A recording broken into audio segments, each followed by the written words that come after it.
এই জন্য হুজুররাও পরকিয়া জড়াচ্ছে। তুই যাস কেন? মেয়েদেরকে পড়াইতে কইছে কে তোরে মূর্খ? নিজের চরিত্রকে আগে হেফাজত করো, অন্যের কাছে দোষ দেওয়ার আগে আগে নিজের দিকে তাকাও। ঠিক না ঠিক? আপনি আপনার সীমানা লঙ্ঘন করবেন না। ইবনে মাসউদ রাদিয়াল্লাহু বলছেন, 1000 কোটি টাকা আমার কাছে দিলে আমি সংরক্ষণ করতে পারবো, কিন্তু কালো ঘুটঘুটে একটা মেয়ে আমার রুমে থাকবে, আমি আমার চরিত্রকে কন্ট্রোল করতে পারবো, তার কোনো নিশ্চয়তা নেই। দুইটা ফিতনা থেকে বাঁচো, একটা হলো দুনিয়া, একটা হলো মাল, আর একটা নেশা, আরেকটা কি নেশা। ইত্তাকু ইত্তাকু, তোমরা বাঁচো দুইটা ফিতনা থেকে। একটা ফিতনা হলো দুনিয়া, ইন্না আউয়ালু ফিতনাতু বনি ইসরাঈল কানাত ফিন নিসা, বনি ইসরাঈল ধ্বংস হয়েছে মেয়েদের ফিতনার কারণে। ফিতনাতু উম্মতি আল মাল, আমার উম্মতের ফিতনা হলো সম্পদ সম্পদ সম্পদ। আর দ্বিতীয় হলো নারী। দ্বিতীয় কি? ইন্না কাইদাকুন্না আযীম, নারীর ষড়যন্ত্র বড় মারাত্মক। এই জন্য বেঁচে থাকো, নারীর সাথে ইনিয়ে বিনিয়ে কথা বলার কোনো দরকার। কি সুন্দর করে কথা বলবি, ভালো আছে কেন তুই সুন্দর করে কথা বলবি, ছাগল কোথাকার। নারীরাও যেন কারোর সাথে ইনিয়ে বিনিয়ে কথা না বলে, ওদের কণ্ঠে যেন রুক্ষতা থাকে। কোন পুরুষ যেন কথা বললে, ফোন করলে বাই মিস্টেক চলে গেলেও, আপনারা দেখবেন রাতের বেলায় কিছু ছেলে আন্দাজে গুন্দাজে নাম্বার ঢুকায়, ঢুকে যখন মহিলা কণ্ঠ পায়, বস শুরু হইল, এটাই তো আমি খুঁজছিলাম। এরপরে মহিলার সাথে প্রেম, প্রেমের পরে দেখা, দেখা করতে গিয়ে দেখে মহিলার বয়স 60, পোলার বয়স হলো 20। কারণ টেলিফোনে তো আর কথা বোঝা যায় না। এই জন্য রাসূল বলছেন, তুমি যখন কোনো মেয়েকে বিয়ে করতে চাও, তাকে তুমি দেখো, তাকে দেখো, সে তোমাকে দেখুক, দেখে দুইজনের ভালোবাসা বৃদ্ধি পাবে যে কোনো একটা জিনিসের কারণে, তখন তোমরা একজন আরেকজনকে বিবাহ বন্ধনে আবদ্ধ করো। কিন্তু আমাদের দেশে উল্টা, মেয়েরে দেখে, মেয়ে দেখার কোনো সিস্টেম, কথা কন না। আপনাদের আদমদিঘিতে আছে নাকি? মেয়েকে দেখে কিন্তু মেয়ে দেখতে পারে না। বিশেষ করে নেককার ঘরের পিতারা বলে, তোর জন্য ছেলে আনছি, বিয়ে করবি, নায়ক কেটে কোন নদীতে ভাসায় দেব। আপনি এত বড় পণ্ডিত হলেন কবে? এটা তো রাসূলও করেননি। 5 বছর মেয়েকে কোন ছেলের কাছে প্রাইভেট পড়তে দিয়েন না, কোএডুকেশন বাদ দিয়ে দেন যদি নিজের মেয়েকে সম্বরণ করতে চান। আজকে ফিতনার আর কোনো শেষ নাই। ঠিক না বেঠে? ইন্টারনেট খুললে দেখা যায় কি জঘন্য অবস্থা। এক বেটা মেয়েদের মাদ্রাসা, সেখানে বাথরুমে বসাইছে সিসি ক্যামেরা। মানুষের অধপতন কতটা নিচে নেমেছে, একে ধরে ফাঁসি দিয়ে দাও। 7 বছরের মেয়ে বাথরুমে গিয়ে দেখে কোনায় ক্যামেরা। মেয়ে আস্তে করে উঠে এসে তার আব্বাকে বলছে, আব্বা দৌড়িয়ে গিয়ে দেখে ওই হুজুর ভিতরে বসে দেখছে ওখানে কে যায়। কত না নেককার। স্কুলের অসংখ্য মেয়েকে হিন্দু টিচার ঘরে প্রাইভেট পড়ার নাম দিয়ে তাদের সর্বনাশ, ইজ্জত লুণ্ঠন করেছে। হাসিনা তার কোনো বিচার করেনি। তুই বেটা হুজুর, তুই শুধু মেয়েদেরকে পড়াস কেমনে? কেমনে তুই শুধু মেয়েদের ক্লাস করস? কোথায় গিয়েছে তোর তাকওয়া? কিভাবে মেয়েদের সাথে নির্জনে ক্লাস করাও? রাসূল সাল্লাল্লাহু আলাইহি সাল্লামের সাথে একবার অনুমতি ক্রমে মেয়েরা রাসূলের সামনে এসেছিলেন। ওয়ান্স এ টাইম, বাস ওটাই ছিল শুরু, ওটাই শেষ। মেয়েরা বলল, সব পুরুষেরা আপনাকে সামনে থেকে দেখে, আমরাও একটু সামনে থেকে দেখব। রাসূল সাল্লাল্লাহু আলাইহি সাল্লাম রাহমাতাল লিল আলামিন, কিন্তু বাকি কোন পুরুষের জন্য শুধু মেয়েদেরকে পড়ানো জায়েজ জায়েজ নাই। সেখানে পর্দা থাকতে হবে, না হয় গায়রে মোহরে থাকতে হবে। রাসূল বলছেন, অপ্রাপ্ত বয়স্ক কোন বাচ্চাকেও তোমরা কাজে ব্যবহার করতে পারবে না, যেটা হেফজখানাগুলিতে পাইকারি করা হয়। আপনি কোন নাবালক বাচ্চা দিয়ে কাজ উঠাতে পারবেন না, নিষেধ। একান্ত কামরায় ডেকে নিতে পারবেন না। এখন ফিতনা ফাসাদে ভরে গেছে সমাজ। ঠিক না ঠিক? আপনি কোথায় আপনার বাচ্চাকে দিচ্ছেন আপনি খেয়াল রাখেন। সেই আল্লাহ রাব্বুল আলামিন বলছেন, যাদের অন্তরে আমি নূর দিয়েছি তাদেরকে আমি আখিরাতের প্রতি আসক্ত করে দেব। মসজিদে যারা যায় তারা কার পাগল? কার পাগল? আল্লাহর পাগল। আমরা মসজিদে যাব, 5 ওয়াক্ত নামাজ কোথায় পড়বো? এত পোখেলো কেন আমি বুঝলাম না। হ্যাঁ, আলো বন্ধ করে দাও, এই বাতি সব বন্ধ করে দাও। পোকা যা খাক আমারে খাক, আর হাবিবের খাক, থাক। হ্যাঁ, আরে আসুক, কত আসবে? আসলে স্টেজের লোকেরা খাবে, তাও তো শ্রোতারা যে বসতেই পারতেছে না। দেখি আল্লাহ পোকাগুলোরে দূর করে দেন। আরো জোরে বলেন আমিন। সুম্মাল্লাযীনা কাফারু বিরাব্বিহিম ইয়াদিলুন। আল্লাহ আকাশের নিচে থাকে, আল্লাহ জমিনের উপরে থাকে, এরপরে তো শরীয়ত মানি না। তো আল্লাহ জমিনে থাকো কেন? আল্লাহ নিষেধ করেছেন, বড় কড়া ধমক। সূরা রহমানে বলছেন, ইয়া মাশারাল জিন্নি ওয়াল ইনস ইন ইসতাতাতুম আতাফুযু মিন আকতারিস সামাওয়াতি ওয়াল আরদ ফাফুযু লা তাফুযুনা ইল্লা বিসুলতান ফাবিআইয়ি আলাহি। এরকম ডলাডলি করলে কথা বলবো কেন? বসেন। পক্ষী এত বেশি, এখানে তো এত লাগতেছে না, ওখানে লাগে কেন? বসেন বাবারা, বসেন। আল্লাহ রাব্বুল আলামিন বলছেন, হে মানুষের জিনেরা, আমার আকাশ যদি ভালো না লাগে, আমার বাতাস যদি ভালো না লাগে, ফানফুজু, বেরিয়ে যা, বেরিয়ে যা। কে বলছেন? কে বলছেন? শরীয়ত ভালো লাগে না, বেরিয়ে যাও। নামাজ ভালো লাগে না, বেরিয়ে যাও আল্লাহর জমিন থেকে। ফানফুজু, বেরিয়ে যা। কিন্তু আমাদেরকে সবচেয়ে বেশি ভালোবাসেন কে? লা তাফুদুনা ইল্লা বিসুলতান। আমাকে ছাড়া কোথায় যাবা? যেদিকেই তাকায় সেদিকে আল্লাহর সৃষ্টি আছে না নাই? আকাশের দিকে তাকান, মনে হয় ওই গ্রামে গিয়ে আকাশ পড়ে গেছে, কিন্তু কিয়ামত পর্যন্ত দৌড়ালেও আকাশ ধরা সম্ভব। কি সুন্দর করে ঘিরে দিয়েছেন।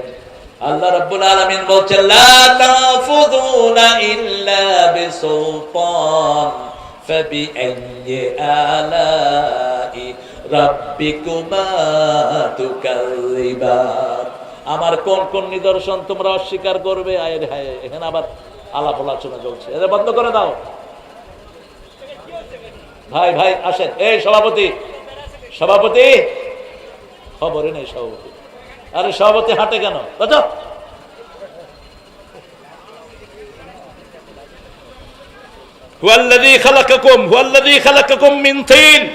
তিনি তোমাদেরকে মাটি থেকে বানিয়েছেন। রাসূল কিসের তৈরি? জোরে বলেন। সব নবীরা কিসের তৈরি? মাটির তৈরি। এটা কোরআন বলছে। কে বলছে? আর যেগুলো বলে রাসূল নূরের তৈরি, এগুলোর দলিল কি? কথা বলেন। কি দলিল এদের? কোন দলিল নাই। সূরা কাহফের শেষ আয়াতে আল্লাহ বলছেন, হে মুহাম্মদ, কুল ইন্নামা আনা বাশারুম মিসলুকুম ইউহা ইলাইয়া আন্নামা ইলাহুকুম ইলাহু ওয়াহিদ। হে নবী, আপনি বলেন, আনা বাশারুম মিসলুকুম, আমি তোমাদের মতোই মানুষ। হুবহু অনুবাদ। পার্থক্য কি? ইউহা ইলাইয়া, আমার কাছে ওহী আসে। আন্নামা ইলাহুকুম ইলাহু ওয়াহিদ, লা ইলাহা ইল্লাল্লাহ। ফামান কানা ইয়ারজু লিকা রাব্বিহি ফালিয়া'মাল 'আমালান সালিহা ওয়া লা ইউশরিক বি'ইবাদাতি রাব্বিহি আহাদা। আল্লাহ রাব্বুল আলামিন বলছেন, আমার সাথে যে সাক্ষাৎ করতে চায় সে যেন ভালো আমল করে, সৎ আমল করে, সালেহ। এই শব্দটাই আল্লাহ ব্যবহার করেছেন বেশি, রাজুলুন সালেহ। সাইয়েদনা ইব্রাহিম আলাইহিস সালামকে বলছেন, ফিল আখিরাতি মিনাস সালিহিন, আখিরাতে তিনি নেককারদের মধ্যে শামিল হয়ে যাবেন। আর কেনান যখন তার বাপ দাদা নূহ আলাইহিস সালাম যখন কেনানকে ডাকলো, আরকাম মা'না, সূরা হুদ, আল্লাহ বললেন তুমি তাকে ডেকো না। তিনি বলেন, ইন্না ইবনি মিন আহলি, নিশ্চয় আমার সন্তান, আমার পরিবার। আল্লাহ বলছেন, লাইসা মিন আহলিক হুয়া আমালুন গায়রে সালেহ, তার আমলের মধ্যে কোনো সততা নাই। এই জন্য নেক লোক লাগবে, সৎ লোকের শাসন। আল্লাহর আনার কিসের শাসন? সৎ লোকের শাসন লাগবে। লোকটা যদি সৎ না হয়, নিজেও শেষ, পরিবারও শেষ। আমাদের দেশে সম্পদের অভাব নাই, বিশেষ করে আদমদিঘিতে যা পুকুর আছে, বাংলাদেশের অধিকাংশ মানুষের মাছ এখান থেকে হতে পারে। হ্যাঁ, কথা বল না কেন? কি মাছ? পোনা মাছ সব এখান থেকে যায়। আচ্ছা, আমারে কিছু পোনা মাছ দিয়ে দিয়ে। পোনা মাছ তো আমাদের পোড়া কপালগুলো খেয়ে ফেলে সব। একটা টাকি মাছ পোনা ছেড়ে যখন যায়, টাকিরেও ধরে, পোনারেও ধরে। হায় রে পোড়া কপাল রে। পোনা যদি আমরা না মারতাম, বাংলাদেশের পানি আর মাছ একসাথে থাকতো। ইংল্যান্ড আমেরিকাতে সাগরে জাল বাললে জাল টেনে উঠানো যায় না। আমি আমেরিকার এই যে আটলান্টিকে জাল মেরেছি, জাল টেনে উঠাতে পারেনি। এক জালে এত মাছ। কারণ কি? কারণ হলো তারা ডিপ সিতে যত মাছ মারুক, তারা চেক করে মাছের পেটে ডিম আছে কিনা। কাকড়া ধরে চেক করে ডিম আছে কিনা, ডিম আছে সাথে সাথে ছেড়ে দিবে। জেনারেল রুল, না ছাড়লে তাদের ফাইন হবে, পুলিশ তাকে জরিমানা করবে। আর আমাদের দেশে কয় পেটে ডিম আসেনি, দেখ এই ইলিশটা লো। একটা ডিমের ভিতরে লক্ষ ইলিশের প্রাণ। আর ছাগল খাই, তাও দানা ফালায় দিয়ে খাসি। কি খাসি? এই খাসি করে দিলে হাজার হাজার ছাগলের প্রজনন শেষ। একটা ছাগলকে যখন আপনি খাসি করে দিবেন, এর থেকে আরো 10টা ছাগল হতো, 20টা ছাগল হতো, সেটা কি শেষ হয়ে গেল। আল্লাহ রাব্বুল আলামিন বলছেন, আমি তোমার আল্লাহ, আকাশেও আমি তোমার রব, জমিনেও তোমার রব। সে আল্লাহ বলছেন, একটা আয়াত যে পড়বে, ও নবী আপনি বলে দেন, 1000 আয়াতের সওয়াব আমি তাকে দান করে দেব। সূরা হাদীদের 2 নাম্বার, হুয়াল আউয়ালু ওয়াল আখিরু ওয়াল যাহিরু। পড়েন, হুয়াল আউয়ালু ওয়াল আখিরু ওয়াল যাহিরু ওয়াল বাতিন আহুয়া বিকুল্লি শাইইন আলীম। তিনি শুরু, তিনি শেষ, তিনি প্রকাশ্য, তিনি গোপন। তাহাজ্জুদ পড়ার সময় রাসূল বলতেন, আনতাল আউয়ালু লাইসা ক্বাবলাকা শাই ওয়া আনতাল আখিরু লাইসা বা'দাকা শাই, আনতাল যাহিরু লাইসা ফাওকাকা শাই, আনতাল বাতিনু লাইসা দুনাকা শাই, ওয়াকদি আন্নি হাজাতি ইয়া আরহামার রাহিমিন। উঠে কেন এত উঠি? এই জন্য লাঠি নিয়ে বসা খুতবায় ফরজ। রাসূল কি নিয়ে বসতেন? লাঠি। লাঠি এখন হলে রকেট লঞ্চার নিয়ে বসতেন, এখন তো লাঠির যুগ নেই। অথবা চাইনিজ রাইফেল নিয়ে বসতেন। এটা খুতবায় রাখা জরুরি। খুতবার সময় আপনারা উঠবেন, বসবেন, এটা খুতবার আদবের খেলা। রাসূল তাহাজ্জুদের সময় এই দোয়াটা পড়তেন। এই আয়াতটা পড়ে বলতেন, আনতাল আউয়ালু লাইসা ক্বাবলাকা শাই। হে আল্লাহ, আপনি শুরু, আপনার আগে আর কেউ, আপনি শেষ, আপনার পরে আর কেউ নাই। আপনি প্রকাশ্য, আপনার উপরে আর কেউ নাই। আপনি গোপন, আপনি ছাড়া আর কেউ। আমার সব প্রয়োজনগুলো আপনি পূরণ করে দেন। প্রয়োজন পূরণের মালিক কে? আপনারা একটা জিনিস খেয়াল করছেন কিনা? এই যে হাসিনা এত টাকা চুরি করলো, কিন্তু আমাদের দেশে একটা পুরুষ যখনই ক্ষমতায় বসলো, দেশের অর্থনীতিতে একটা পরিবর্তন আসছে কি আসেনি? কথা বলেন না কেন? গতকাল পর্যন্ত 33 বিলিয়ন হলো বাংলাদেশের রিজার্ভ। 33 billion dollar. এটা শুধু বাড়ছে, আলহামদুলিল্লাহ বলেন। আমার বিদেশি যোদ্ধারা, রেমিনেন্ট যোদ্ধারা প্রতিনিয়ত টাকা পাঠাচ্ছে, ঠিক না? ঠিক। বিদেশে যত ভাই আছে, আল্লাহ তাদেরকে হেফাজত করো। প্রবাসীদের সব বিপদ থেকে তুমি মুক্ত করে দাও। আর সারা বাংলাদেশে ব্যবসা বাড়ছে না কমছে? আদমদিঘিতে সবচেয়ে বেশি কিসের ব্যবসা? আদমদিঘিতে। হ্যাঁ, তো মাছ আজকে মাত্র 2টা দিছে। সবচেয়ে বেশি মাছের ব্যবসা হলো কেন? রুই মাছ একটা, আর একটু ছোট মাছ দিছে। সভাপতি কই, ওটা তিতা, তাও ওটার পেটের ওইটা ফালায়নি। আমি মুখে দিয়া কইলাম যে কি খাইতেছি, তিতা হয়ে গেছে, মাছ দিয়ে দিবেন। তাই না বুঝবো যে মাছের ব্যবসা আপনারা ভালো করেন। হুজুরদেরকে খাওয়ালে ব্যবসা বাড়ে না কমে? আহারে, রাসূল বলছেন, আত'আমু তু'আমাকুমুল আতকিয়া, তোমাদের খাওয়াটা তোমরা মুত্তাকিকে খাও। সুবহানাল্লাহ বলেন। রাসূলের কাছে এক সাহাবী, মহিলা সাহাবী বিচার দিলেন, ইয়া রাসূলুল্লাহ, আমার স্বামী শুধু মেহমান নিয়ে ঘরে আসে। রাসূল বলেন, আগামী 3 দিন পরে আমি তোমার ঘরে আসতেছি। মহিলা খুশি হয়ে গেলেন। রাসূল সাল্লাল্লাহু আলাইহি ওয়াসাল্লাম তার ঘরে আসলেন। দুনিয়া আখিরাতের শ্রেষ্ঠ মেহমান তিনি পেয়ে গেলেন। আল্লাহ আমাদেরকে রাসূলের সাথে হওয়ার তৌফিক দান করে দাও।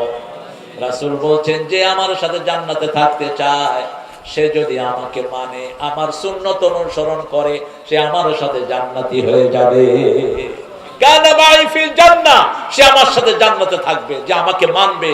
রাসূলকে মানার অর্থ হলো কোরআনী আন্দোলন করতে হবে, রাসূলকে মানার অর্থ হলো ইসলামের পক্ষে থাকতে হবে, রাসূলকে মানার অর্থ হলো কোন চোর চুরটাকে ভোট দেওয়া যাবে না।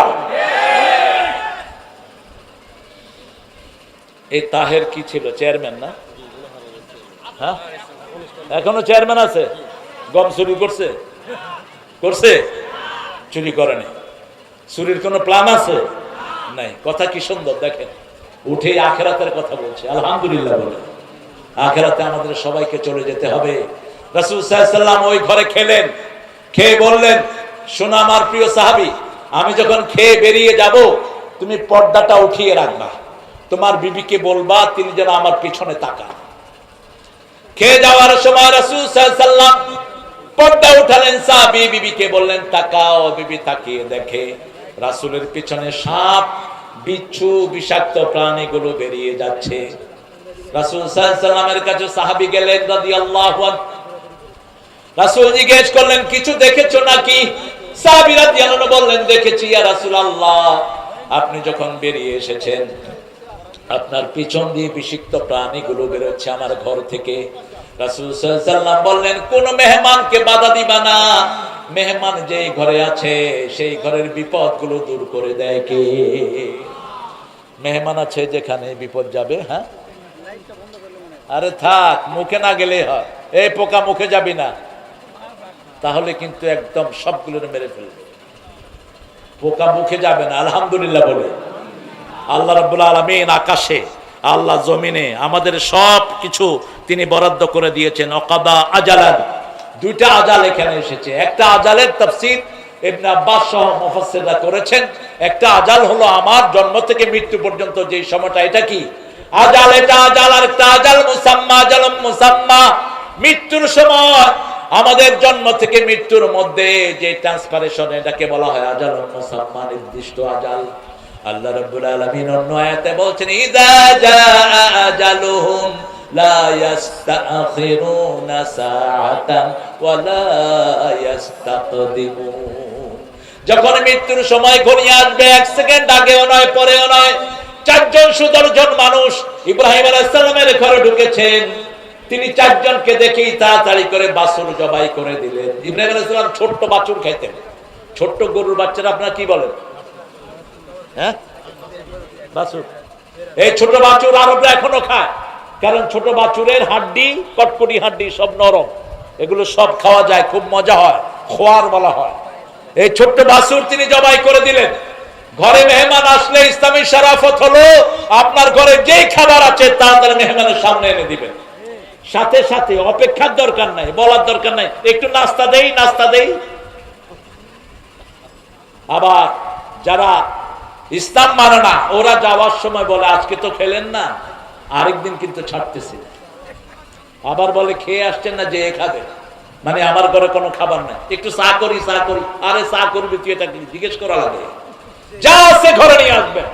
যেমন রাসূল সাল্লাল্লাহু আলাইহি ওয়াসাল্লাম একদিন জোহরের পরে মসজিদে নববীতে বসে আছেন। রাসূল সাল্লাল্লাহু আলাইহি ওয়াসাল্লাম একটু পরে দেখলেন মসজিদে ঢুকেছে ওমর এবং আবু বকর রাদিয়াল্লাহু আনহু। রাসূল বললেন মা আখরাজাকুম মিন বাইতিকুম, কোন জিনিস তোমাদেরকে ঘর থেকে বের করে দিয়েছে? আবু বকর বললেন আল জু, ক্ষুধা।